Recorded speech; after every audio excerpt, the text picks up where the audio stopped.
All right, everybody. On this episode of The Influential Entrepreneur, I'm really, really excited to bring on one of my colleagues and dear friends, Andrea Liebross, who is a sustainable success coach. And what that really means is she coaches women in all areas, professionally and in life, to be able to move forward, make money, and manage all the things life so they can actually create sustainable success with less stress. So please give a huge welcome. Andrea, welcome to the show today. Thanks for having me, Ashley. I'm So happy to be here. excited.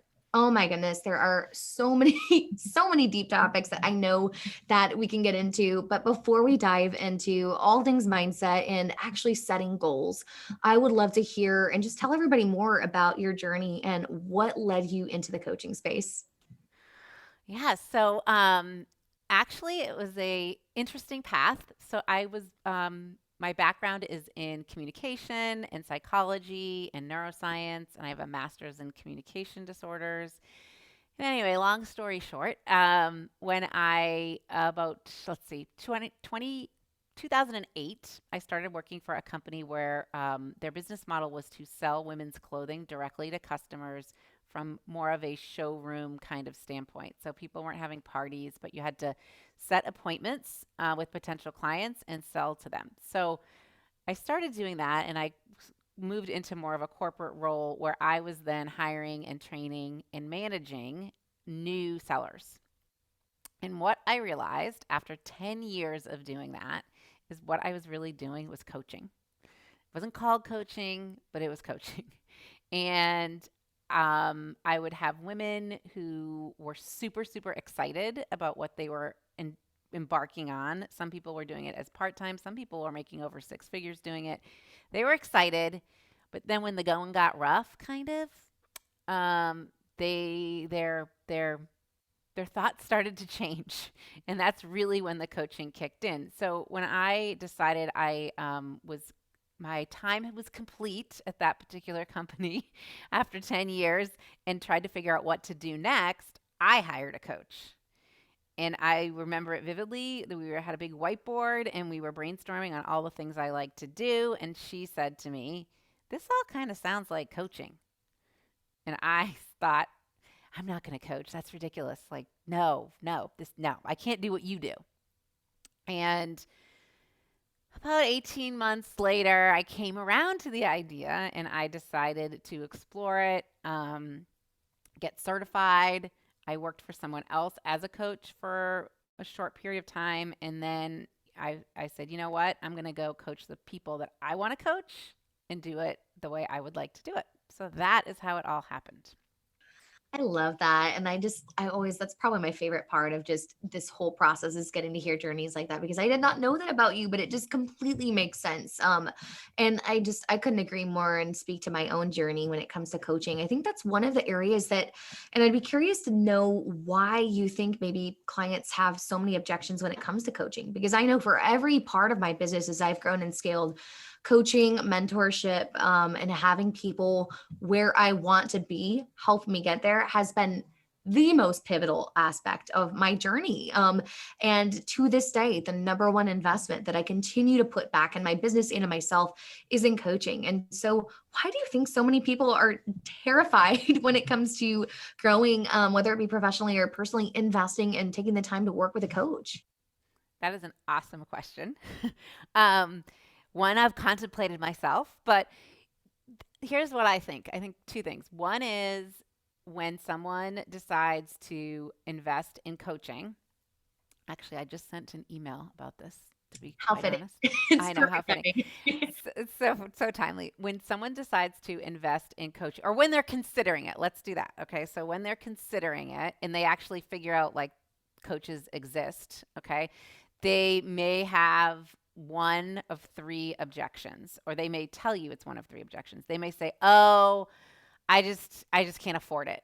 Right? So people say, "I can't afford it." And I always say, if you apply what you learn, you'll make it back. So that should be like a moot point if we're doing if we're coaching what I'm doing. Absolutely. And if you look at the return on your investment with that first objection too, and the profit potential, it's not only the return on your investment that comes from coaching, but also I always like to think of how much money did you just lose by waiting by waiting to make Yes. that investment? How much money could you Yes. have made if you would have just made Yes. one investment now? So that's actually so like the second reason they say no is because they think the time commitment. Okay. But that's really not an excuse because you make time for anything that most of the time, anything you invest in. So I like to say where your money goes your attention. So your attention and your time is going to go towards anything you invest in. But the real reason, to answer your question, the real reason is lack of confidence in themselves. That is the real reason. So they they kind of have a they're scared that if they committed to coaching, would they actually do it?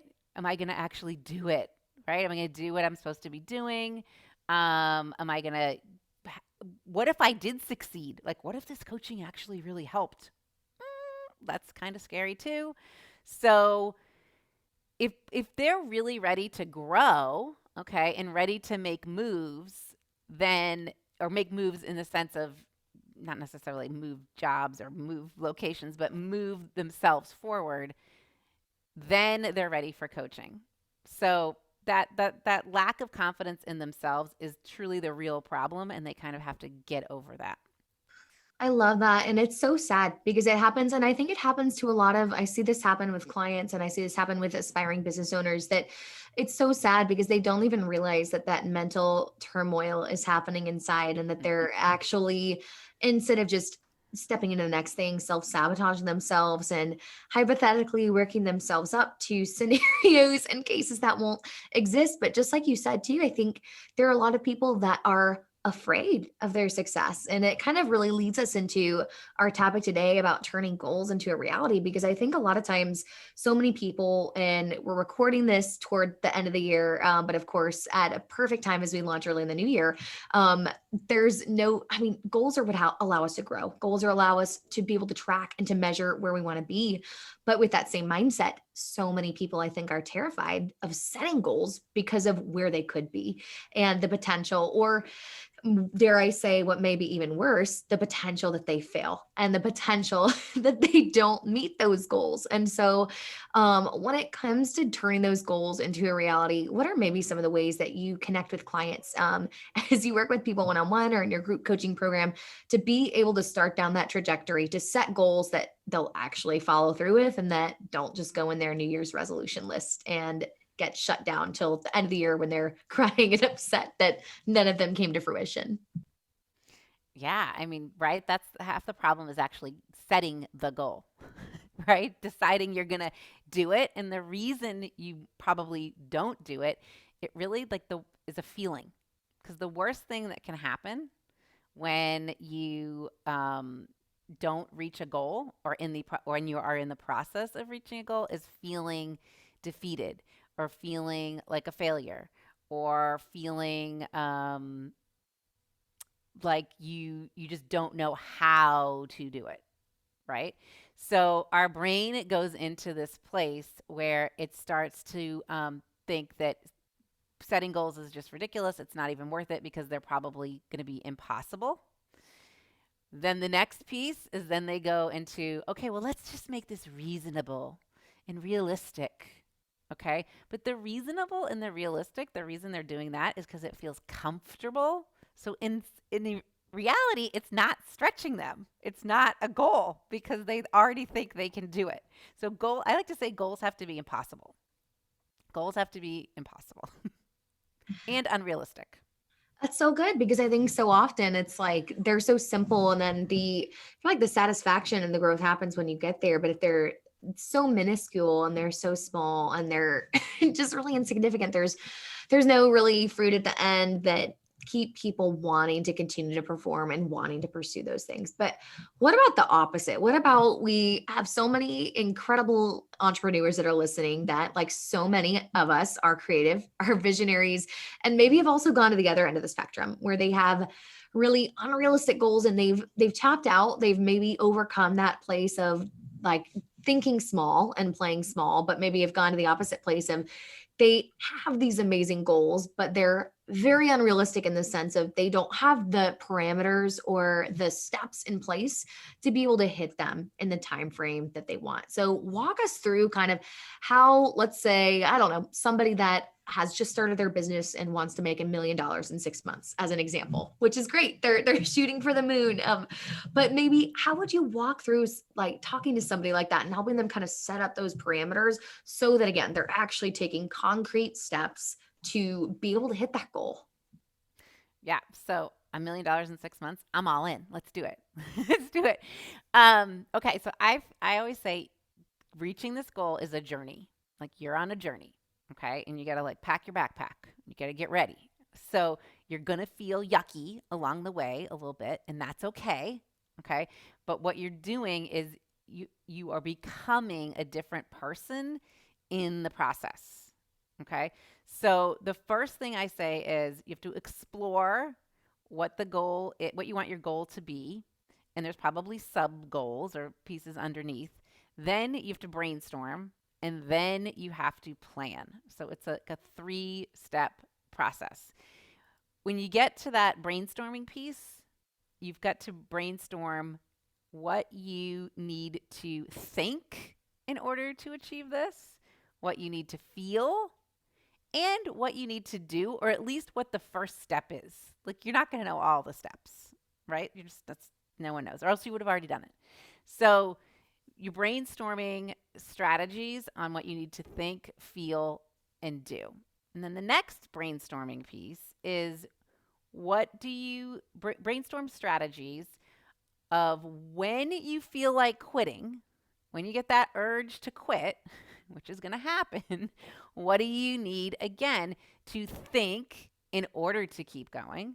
What do you need to feel in order to keep going? And what are you going to need to do? And that may be like, okay, coaching, like lean on the support of a coach. It may be go back to the last step and analyze what maybe something went wrong in that. So when you feel like quitting, like consider all of this way ahead of time. Like what are you going to do? Think, feel, and do.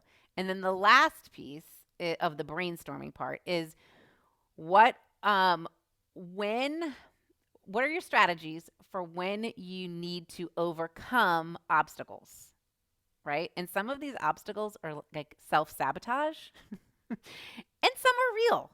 Okay? So I like to say brainstorm ahead of time. What are your obstacle thoughts going to be? Like, what are you going to be telling yourself as you're trying to do this?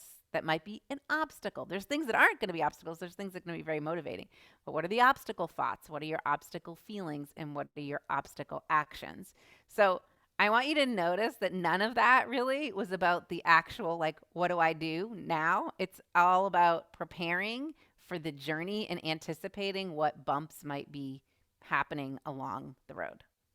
So that's the brainstorm part.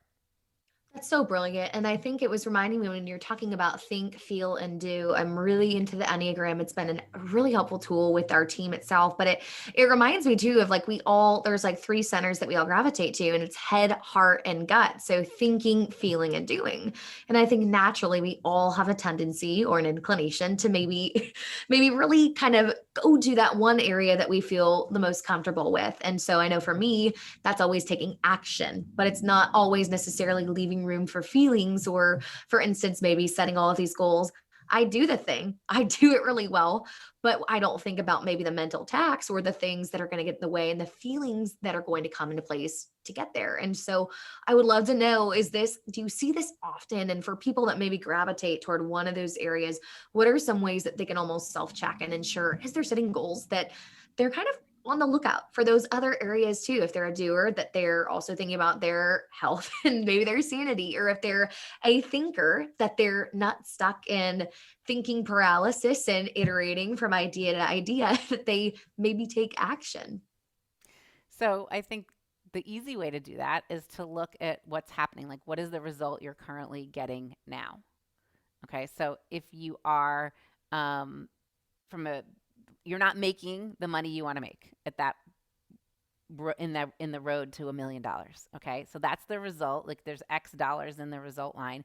You can go back and say, okay, well, what actions did I take to get those X dollars? right? And then you can even go back further. What was I thinking and feeling when I took those actions? And it's not to say those actions were bad, right? But they're not getting me to the million.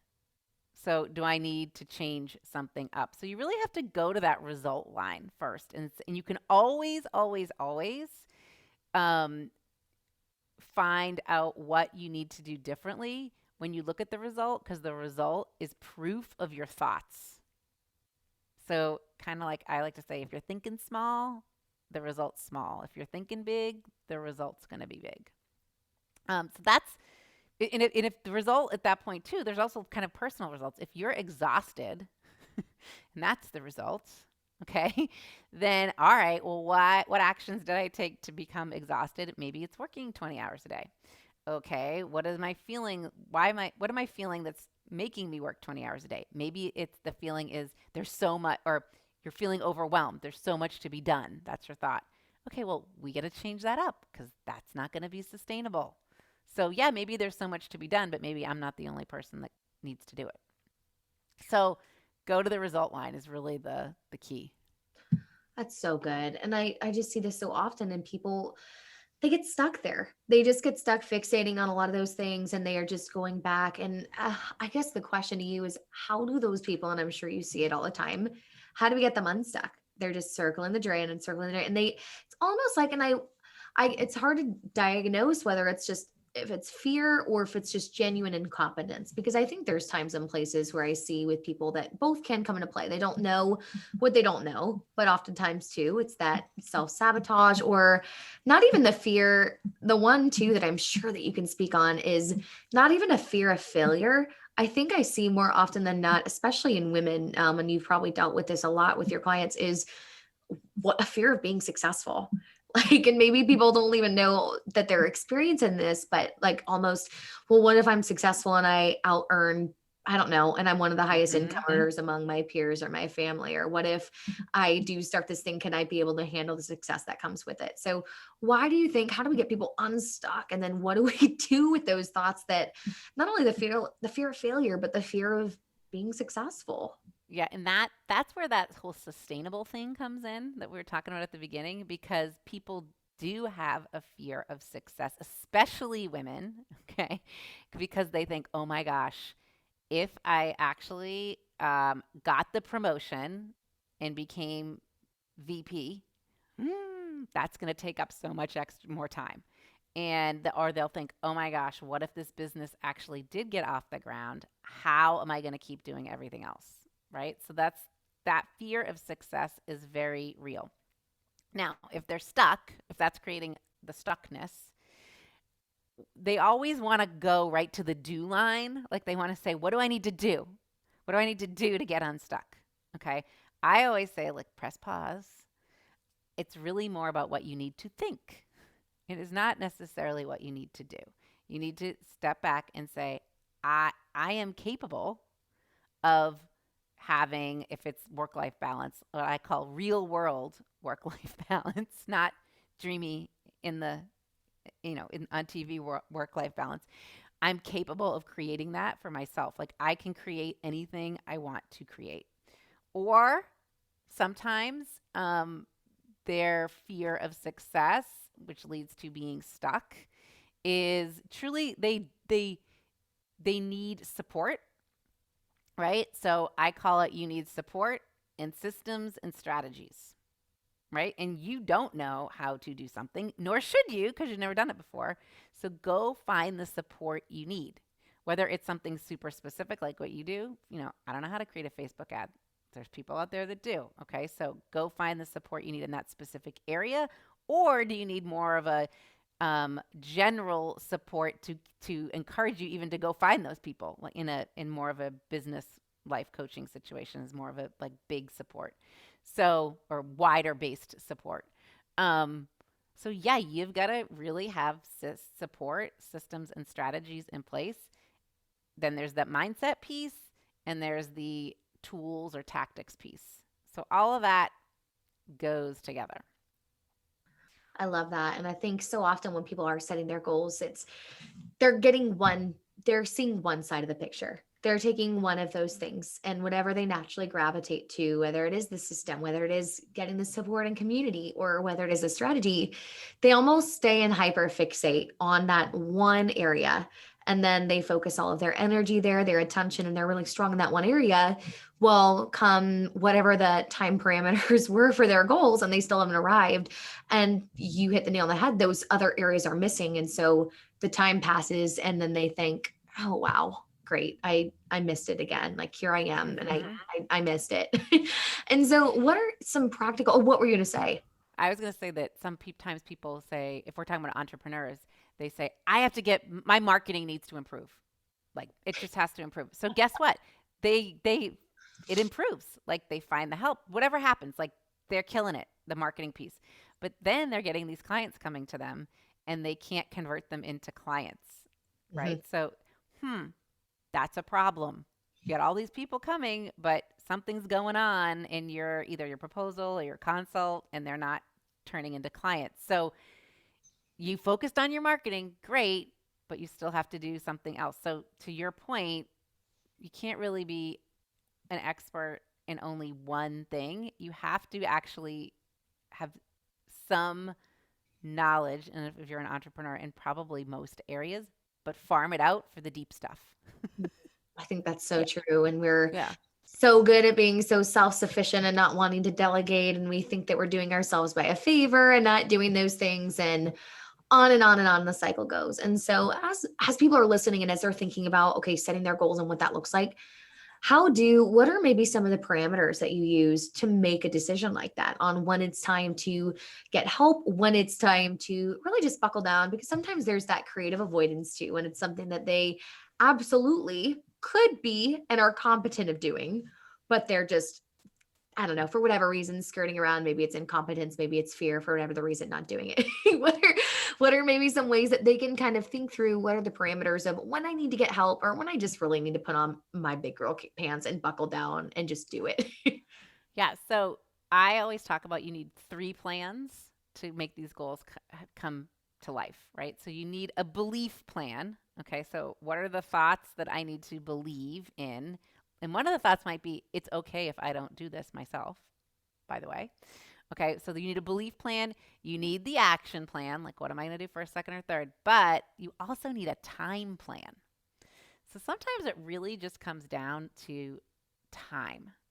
And if we're going to reach that big goal, and which has sort of sub goals, what where are you going to place your time and energies? And is you where you're going to place your time and energies, is that something that truly no one else can do? Or is it something that you might be able to delegate? So you're probably the only one that can do the consult, but maybe you're not the only one that can do the Facebook ad, right? So there needs to be a belief plan, an action plan, and a time plan. And you have to ask yourself, does this align? Does this decision align with my overall goal? That's my, I guess, my biggest question to my clients most of the time. Does this align? This decision you're making, like yes, you want to do something yourself, align with your overall goal? Or do you, if you're taking on clients that aren't really who you want to be working with, I know, yeah, they're alive, they're human bodies that might be willing to pay you, but taking those people on align? Does that align with your overall goal? That's so good. And I see this happen so often because with different entrepreneurs and different people that I've coached through our agency training. And it's just so funny because they always assume that, like you said, it has to be them, that it's got to be them, that they are the end all be all. And there are so many times, and it's really simple because, yes, there are a lot of times that you being in your business every day, being the CEO, being the entrepreneur, the professional, wherever you are in your career, that you've done it, you've been in the trenches and you can do it efficiently because it's all you've known and you've always had to do it. Doesn't mean that you're competent at it. And it doesn't mean that you need to keep doing it. And it's not something that you can replicate and reciprocate or give to somebody else because so often they just assume, oh, I've done it. It'll be faster if I do it. And yeah, it's absolutely, that's going to be true. It is going to be faster for you to do it because at this point, up until now, until you've delegated, yes, you've always done it. But again, what is the value of that time that you could be focusing on those other areas of that goal to get there? And like you just said, is it in alignment with what you want to do? Is it alignment with where you're headed? And so another question that I have for you on that note, when it comes to those time parameters, is what happens when the clock runs out? What happens when we get really close to this deadline and we're biting our nails and we're thinking, oh, great, uh-oh, did I make it? Did I not? Or even that we didn't make it. And so, what are maybe some ways that as we set goals that entrepreneurs can really think and kind of reevaluate? Okay, well, I didn't make it this time. It's over, or something's wrong, or they throw it in the trash when the clock finally strikes midnight, so to speak. All right, so I got two thoughts on that. Two things popped into my head. One is, and this kind of answers your question, but not fully. I always like to say B minus work that is turned in is better than A plus work that is never turned in. Oh, I love that. That's so true. Yeah, because it's a Okay. zero. Right, If because you it's don't a turn zero. it in. Right. So turn in your B minus work. That's first of all. Okay. Because to you it may be a B minus, but the receiver on the other side is just happy to have it. But to dig a little deeper into your question, when we run out of time, or I'm going to go the other way, when we finish something way ahead of schedule, like what are we making that mean? Okay, what are we making it mean? If you're running out of time, are you making it mean you are horrible, like you failed, or there's something wrong? Okay, are you making it mean that, or are you making it a learning experience and saying, okay, next time maybe I need to start a little sooner, or next time maybe I need to delegate? Right? I like to say if you are not the only person in the world that can do something, then it can get delegated. Right? So folding towels, you're not the only person, someone else can do it. Actually answering some emails, probably not the only person, someone else can do it. So when you're up against the clock, ask yourself, what am I making this mean? Are you making it mean something that's giving you a negative type of feeling? Or are you making it mean, you know what? This is like how I do this. This is how I roll, I learn. It's kind of one of those two options. I love that. And then as we kind of think about goals and we get to the difficult topic, what is there a time and place for that failure too? For when the bottom line is we had the plan in place, we had the deadline in place, we followed the plan exactly how we were supposed to, and yet we had this goal and then we just fell short, not even objectively, not without all the stuff that's getting in our head. Maybe we had a plan to hit million, we did everything that we needed or we could do to get there, and then regardless we still fell short. And so how do entrepreneurs deal with that? How do they accept, like, what is your thought process when it comes to this failure and how we process it and deal with it?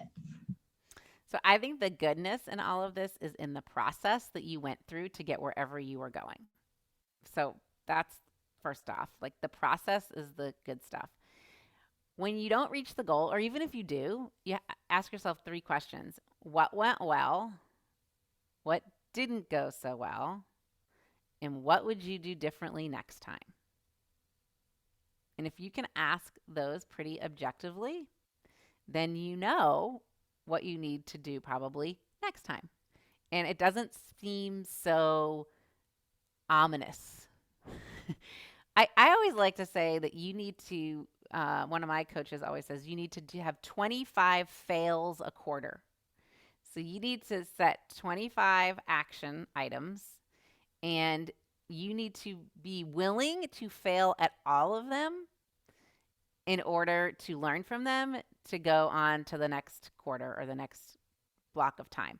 So you've got to just make a list, 20, 25 actions that you can do to help you get to that goal, but be willing to have 25 fails. I Don't make love them cushy things. it's like a failing quota. Like if It I is. saw somebody else that just said I failed my way to my 8-figure company, and I absolutely loved reading that whole Yes. article because it's true. That's how we learn. I mean, the school of hard knocks is the best teacher. None of us like to admit that, but it's so true. And so I love that. It's almost like you've got your quota and you've done some really hard things. You learn the hard lessons that come from them, and then you reap all of them as a result, and you can add them right into your toolbox. One of my friends has a tattoo that I adore, and it says never a failure, always a lesson. And I love that outlook. And I think it is important to kind of hold weight because, of course, we live in a everybody gets a trophy kind of a world. And sometimes we fail, like we miss the mark. Like if we have a numerical, like quantifiable goal in place, we've done everything and we still don't hit it. I mean, objectively speaking, yes, that's a failure. Sure, there's lessons to be gleaned from it, but I think it's important to recognize that. And so I just love that. And that just brings me to another question as well to kind of ask you on that topic is just our whole self concept too. Because when it comes to setting those goals and when it comes to that evolution, I think there's a lot of things that change within us. It's not just the process, but we as a person become more refined. We become better. We become different. When we who's to say that if we didn't set that whole goal again, knowing what we know now, that we wouldn't reach it. And so, what are maybe those things to look for regarding our own self concept, how we view our identity when it comes to setting goals, and maybe some of the golden nuggets that we can pull as we evolve through the process? Yeah. So the type of person you need to become to accomplish the goal is someone is the type of person you're probably not right now, right? So I like to say embody, picture someone who you think would reach the goal. Go there like to a future self and ask them what they would do right now. Okay, you go to them for advice, and then eventually, along this journey, you become a different person, right? So, for me, I will say when I started out this business on my own, I thought, okay, well, I'm going to go out there and serve people, coach them, guide them to success. I honestly wasn't necessarily thinking about the money piece. Um, I just the money will come. I kept kind of thinking, right? But then as I've gotten into it, couple years into it, I've my concept kind of changed to someone who can serve others and who can make money. And even by making money, I'm actually serving more people. It's like kind of a whole circle, right? So I had to change how I thought of myself as a business owner. And I think a lot of my clients sometimes come to me and they say to me, I just want to help other people. I want to do something that has a value or purpose and I want to serve. And I always say, yeah, I'm all in, like I do too, but notice that you actually could serve more people if you had more resources.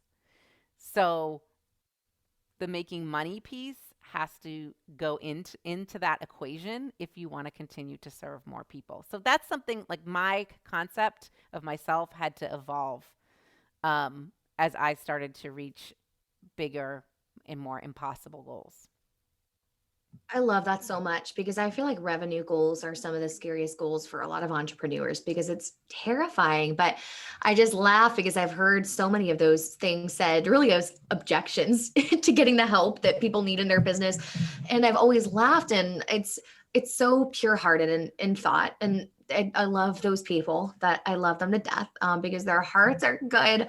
But it's that kind of thinking that's contributing to a wealth gap that's just ever getting bigger and bigger and bigger because I don't know, I've heard it said it's called broke ass thinking, and you're just kind of staying in that spot and you're circling the drain, and I don't know. And I think it's like a worth issue. And gosh, there's so many layers that we could unpack there just on that whole thought process. But I think revenue goals specifically are some of the most powerful goals because, again, just like you said, that self-concept changes because your worth really is not of course it's not tied it's not directly tied to what you earn, but so many of us think that it is, and we get caught up in this numbers game. And I've just seen I know for our companies we've scaled, and just for so many other entrepreneurs that I've seen work, like when they set those wealth goals and they set those revenue goals, it just unlocks something. I don't know what it is. It just almost unlocks something different that even though we've never really arrived and we're always evolving, something about setting those goals specifically, it's always kind of neat to see them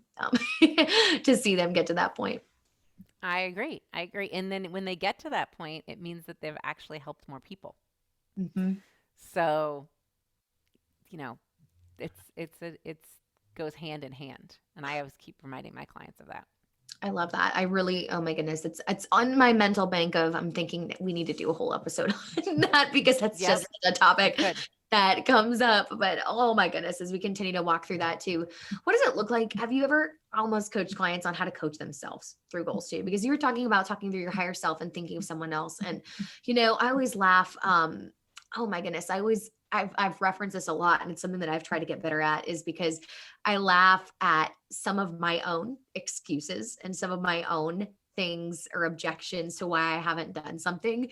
And sometimes 48 hours later, I'll just be like, man, Ashley, if I was coaching you right now, like I would kick your butt because you need to get out of that mind space. But I feel like it's a hard place for a lot of people to kind of get into that space of being able to process their thoughts in a way that they can almost talk to themselves. So for somebody that's trying to change the trajectory of what is happening in their head and maybe be able to definitively get out to be able to see clearly, what encouragement would you give them to be able to think through things differently and change the way that they talk to themselves in their head? So that I call that self-coaching. So I hope that my clients become better at their own self-coaching by experiencing coaching. So sometimes people say, "I hear your voice in my head telling me that, asking me what would I do? But you're talking to me at all times." So self self-coaching is super important. And I think that here's the thing. It's like it's not all about just thinking positive. And people say, "Oh, I just have to think more positive." Like, well, it's just simple. I mean, I know I'm just defeating myself, making all these excuses. I just have to think more positive. Actually, I don't really think that's true. Because 50% of our thoughts are positive and 50% are negative. Like that's just a fact of life. Life's 50-50. And what really has to happen if you're going to coach yourself is that you have to figure out how to turn that negative stuff into more of an opportunity and not an obstacle. And it doesn't mean it has to be some positive, amazing opportunity. Maybe it is just a learning opportunity. But no one taught us, there are no courses in college or in high school that teach you how to coach yourself. And coaches need coaches too. Like I have a hard time coaching myself. So that's why I have coaches that I work with. You don't, it's not innate because there's that, I call it like the little voice in the back of your head, your frenemy that tells you things. And quieting down the frenemy is a skill, is really a skill. So yes, self-coaching is not something that is innate. It needs to be learned, and everybody can benefit from experiencing coaching from another person in order to get better at their own coaching themselves. I love that. And I love when you say frenemy because it's so true. It is your frenemy because it's like your self-preservation instinct kicking in to try to protect you from something that seems scary and overwhelming. And so it's the friend in the sense that you're trying to protect yourself and do what it takes to go into survival mode, but your enemy because a lot of the barriers that you think are preserving you are actually getting in the way to your success and to your growth and to what Mm-hmm. could be on the other side. If you could just quiet that front of me down and just Yeah. learn to disregard a lot of those We go things. we go into primitive thinking, like Yep. our like caveman era thinking, where in their cavemen, the biggest objection or the biggest obstacle each day was to Survive. survive, right? Like that, don't get eaten by the bear, right? So stay inside the cave. That's what it's telling you, right? So that is primitive thinking, and to access that higher level thinking, it's hard. It's Mhm. hard. So it's uncomfortable too, because then you're kind of bucking the system here. You're telling the front of me to be quiet, or your primitive brain to be quiet. So Mm. yeah, I call that primitive brain and higher brain. I love that.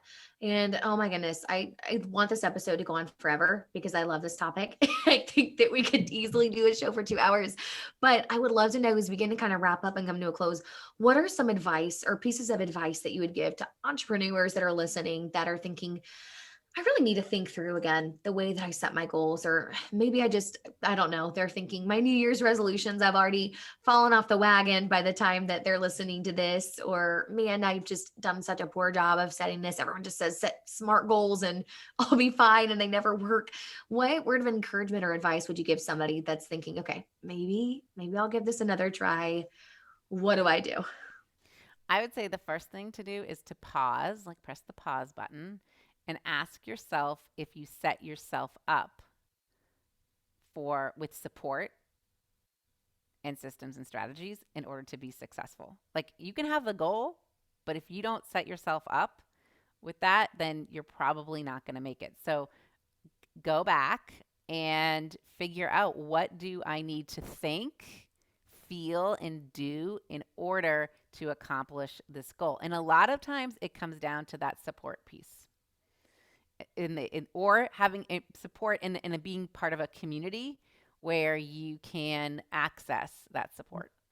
And the right support too, quite frankly. Yes. That's so Yeah. often where people they stay in their community that they were in, or that original group, Mhm. and what got them there where they wanted to go, and where they're at right now won't get them to the level, and they almost stay too long, and so they think they have support, but it's almost the That's wrong. totally the saying, like, what got you here to this point isn't going to get you further. I mean, it's totally true. Totally true. And the other thing I want to mention is, although our families love us, they are not support in an entrepreneurial sense, because they want to keep you safe. They don't want you to get eaten by the bears. So Yes. they're not going to push you to necessarily do the harder thing. Plus, might make their lives a little harder, PS, on the side, right? Right. So when people say, oh, I have my family, you do. And I'm glad they're there, but they're serving a different purpose. Absolutely. Oh my goodness, 100%. Well, Andrea, this has been an amazing episode. Where can everybody that's listening, if they're thinking, oh my goodness, I want to soak up and consume more of your content, I want to connect with you, I want to learn from you, what are some of the best ways that listeners can get in touch with you and connect with you directly? So I have a podcast, so they can go listen to my weekly podcast. It's called Time to Level Up. It's time to level up, people. So they can go subscribe to that, or head over to my website, which is my name, AndreaLiebross.com. And there, I have a blog on there. I also am present on social media, Facebook, Instagram, and LinkedIn. And if you want to dive even further, there are coaching options. There's one-on-one coaching I do, as well as group coaching. So check those out, and we can talk and see if it's a good fit for you. I love it. Andrea, thank you so much. I'm so excited that we got to do this episode today. And so excited to, I know personally, if you're listening, be sure, obviously, you've heard how eloquently Andrea speaks. You will want to go and listen to her podcast. She just launched it. I know I am really excited. I saw that she had a few episodes up. So I'm really excited selfishly to go binge them here soon. Andrea, Yes, seriously, go thank binge. you so much again for coming on. Really appreciate it. Thank you for having me, Ashley.